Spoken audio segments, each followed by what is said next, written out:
ఇంది మీరు అసలు ఇచ్చిన హామీలు ఏవి కూడా కూటమి ప్రభుత్వం అమలు చేయట్లేదు. కూటమి ప్రభుత్వం మీ మీద కేసులు పెడితే అక్రమం, అదే టీడీపీ మీద పెట్టినవి సక్రమమా అని కూడా మాట్లాడుతున్నారు. మేడం, నిన్న జరిగినటువంటి ప్రెస్ మీట్ కు ముందు దాని గురించి మాట్లాడుకోవాల్సిన దానికి ముందు మనం ఒక్కసారి ఒక వీడియోలు చూద్దాం మేడం. ఇది మీరు గమనించే ఉండొచ్చు నాకు తెలిసి. వైసీపీ ప్రోగ్రామ్ లో గొడ్డలు పుచ్చుకొని వాళ్ళ కార్యకర్తలు చేసినటువంటి ఊరేగింపు వాళ్ళ వయసుతో ఉందంటే అక్కడ క్లియర్ గా నేను.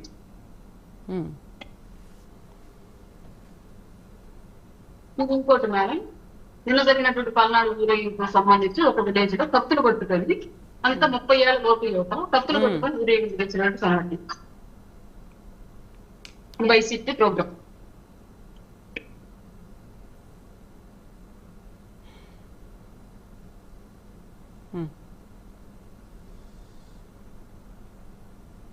ఇది చూడండి మేడం, ఎర్రగొండపాలెం నియోజకవర్గం, ప్రకాశం జిల్లా, చిన్నగుడిపాడు విలేజ్. గతంలో ఇప్పుడు అక్కడ వైసీపీ సర్పంచే ఉన్నారు.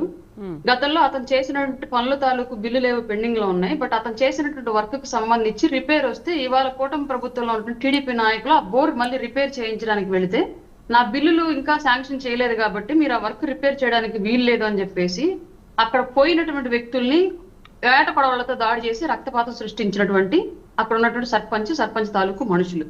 నేను ఇప్పుడు పర్టికులర్ గా ఎందుకు చెప్తున్నాను అంటే, రాజకీయం అంటే పాలసీలు మనం ఉన్నప్పుడు ఏం చేశాము, ఇప్పుడున్న వాళ్ళు ఏం చేశారు, మనం ఏ విధంగా దాన్ని తీసుకెళ్లాలి ముందుకు అన్నటువంటి ఆలోచన ధోరణి పూర్తిగా మార్చేసి చేసినటువంటి తప్పులకు శిక్షలు పడుతున్నా, గతంలో మాట్లాడిన మాటలకు సెక్షన్లు బుక్ అవుతున్నా, గతంలో చేసినటువంటి దాడులకు సంబంధించి సెక్షన్లు బుక్ అవుతున్నా, అప్పుడు చేసిన దాడులకు ఇప్పుడు ఎందుకు సెక్షన్లు బుక్ అవుతున్నాయని డౌట్ ఎవరికైనా రావచ్చేమో. క్లియర్ గా చెప్తాను, గత 5 ఏళ్ల పాటు మేము మా మీద జరిగినటువంటి దాడులకి, మా మీద జరిగినటువంటి మానసిక, శారీరక, సామాజిక దాడులకి ఎన్నిసార్లు పోలీస్ స్టేషన్ల చుట్టూ తిరిగినా సరే ఎఫ్ఐఆర్లు నమోదవల.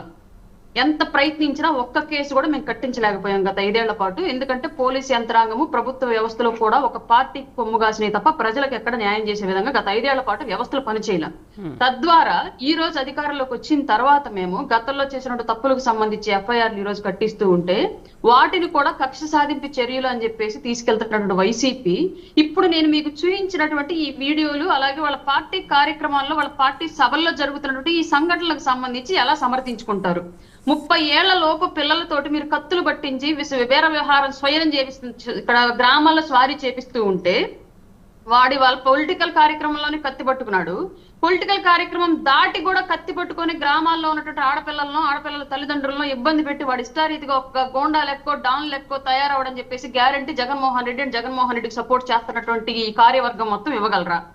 అదే స్పృహలో ఉండి కత్తి పట్టుకుంటే ఏం చేయాలో, ఎవరిని చేయాలో తెలుస్తుంది. అదే స్పృహ లేకుండా ఏ గంజాయో, మద్యమో, డ్రగ్సో తీసుకుని ఆ కత్తి పట్టుకుంటే వాడి కత్తికి బలయ్యేటువంటి సామాన్యుల పరిస్థితి ఏంటి? భవిష్యత్తులో యువత పరిస్థితి ఏంటి? బీహార్ లో ఎక్కడ గన్ కల్చర్ ఉండిద్ది అన్నట్లుగా ఆంధ్రప్రదేశ్ లో వైసీపీ పార్టీ కత్తి కల్చర్ ని తేవాలనుకుంటుందా? యువతని నేర ప్రవృత్తి వైపు తీసుకెళ్లాలనుకుంటుందా? నిన్న పెట్టినటువంటి ప్రెస్ మీట్ లో ఒక మాట మాట్లాడాడు. ఏం మాట్లాడాడు?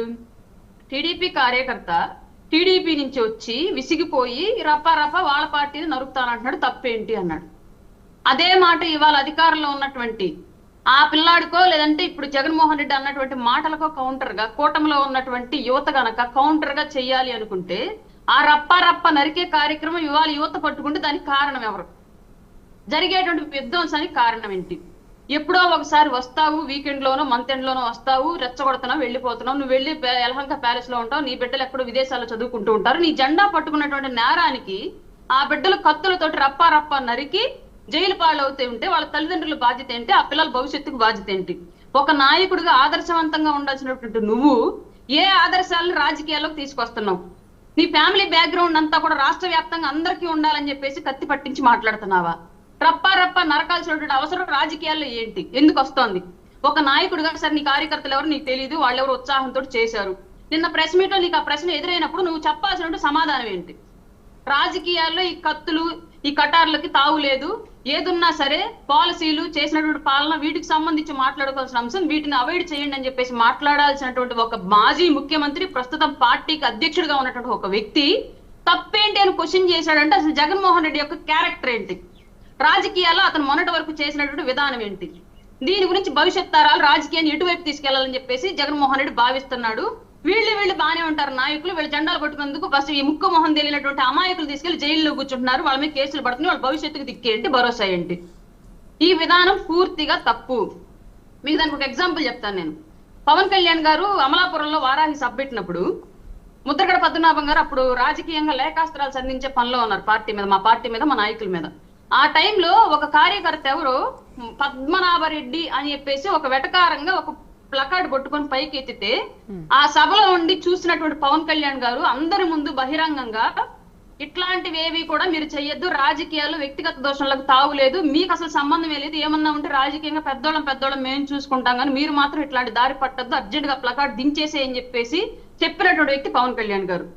అదే క్వశ్చన్ నిన్న జగన్మోహన్ రెడ్డికి ఎదురైతే తప్పేంటి అని క్వశ్చన్ చేస్తున్నాడు. రప్ప నరక్తే తప్పేంటి? ఇంకో మాట ఏమన్నాడు, సినిమాలో డైలాగ్ అయితే రాసుకోవచ్చు, సినిమాలో బయట రాయకూడదు అని చెప్పేసి మాట్లాడాడు. సినిమాలో ఒక హీరో 100 మందిని చంపి గుట్టగా పోగేస్తాడు. ఇవాళ జగన్మోహన్ రెడ్డి కూడా అట్లాగే చంపి గుట్టగా పోగేసి హీరో అవుదాం అనుకుంటున్నాడా? లేదంటే వైసీపీలో ఉన్నటువంటి కార్యకర్తను అట్లాగే చంపి హీరోలు అవ్వండి మీరు గుట్లగా శవాలను పోగేసి అని చెప్పి చెప్పాలనుకుంటున్నాడా? సినిమాల్లో రేపులు జరుగుతూ ఉంటాయి, విలనంటే ఇంక 100 మంది మాఫియా డాన్లు లాగా బిహేవ్ చేస్తా ఉంటారు. వాళ్ళ సమాజంలో మరి అట్లాంటి దాన్నే జగన్మోహన్ రెడ్డి అనే వ్యక్తి యాక్సెప్ట్ చేస్తాడా? సినిమాల్లో జరిగే నిజ జీవితాల్లో జరగడానికి సాధ్యాలు అసలు ఉంటాయా లేవా అన్నది కూడా ఆలోచించుకోకుండా ఒక ముఖ్యమంత్రిగా చేసినటువంటి వ్యక్తి, ఏదో సామాన్యంగా నాలాంటి మీలాంటి లేక అక్కడ ఉన్నటువంటి సురేష్ గారు లాంటి పొలిటీషియన్ కాకుండా ఒక రాష్ట్రానికి ముఖ్యమంత్రిగా చేసినటువంటి వ్యక్తి ఇట్లాంటి భావజాలాన్ని సమాజంలోకి తీసుకెళ్ళడం, ఇట్లాంటి మాటలను మాట్లాడడంలో రాజకీయాలు ఏ వైపు వెళ్తాయి అని చెప్పేసి దాన్ని జగన్మోహన్ రెడ్డి ఏ వైపు తీసుకెళ్తాడని చెప్పేసి మనందరం భావించాలి. ఇట్లాంటి వ్యక్తి వాళ్ళ లెక్కలతో సహా క్వశ్చన్లు అడిగాడు. లెక్కలతో క్వశ్చన్లు అడిగితే నిన్న ఆల్రెడీ సంవత్సరం తాలూకు పాలన ఒక్కొక్కళ్ళు ప్రమాణ స్వీకారం చేసిన దగ్గర నుంచి ఎవరి శాఖలో ఎంత అభివృద్ధి సాధించారు, ఏ నియోజకవర్గంలో ఎంత పని చేశారు అనేది మొత్తం PDF డేటాతో సహా రిలీజ్ చేశారు. దాని గురించి వాళ్ళ మన ప్రెస్ మీట్లు పెట్టుకోలేకపోవడం, ఈ రప్ప గురించి ప్రెస్ మీట్లు పెట్టుకోవడం మన దౌర్భాగ్యం. నిజంగా వైసీపీ వాళ్ళ కళ్ళకై కనిపించకపోతే సోషల్ మీడియాలో పార్టీ వెబ్సైట్లలో క్లియర్ గా డీటెయిల్స్ సహా ఉన్నాయి, చూసుకోమని చెప్పండి. కళ్ళకు పచ్చ కామెర్లు కమ్మినట్లుగా 3 జెండాల కామెర్లు కమ్మితే ప్రజలకు కనిపిస్తున్నటువంటి అంశాలు వీళ్ళ నాయకులు కనిపించకపోతే అది వీళ్ళ లోపం తప్ప మా పాలన లోపం కాదు అన్న విషయాన్ని మాత్రం వైసీపీ నాయకులు తెలుసుకోవాలి. శ్రీనివాస్ గారు, నిజంగా కూటమి ప్రభుత్వం అధికారంలోకి వచ్చిన తర్వాత ప్రజల సమస్యల్ని గాలి కొదిలేసిందా? ప్రజల సమస్య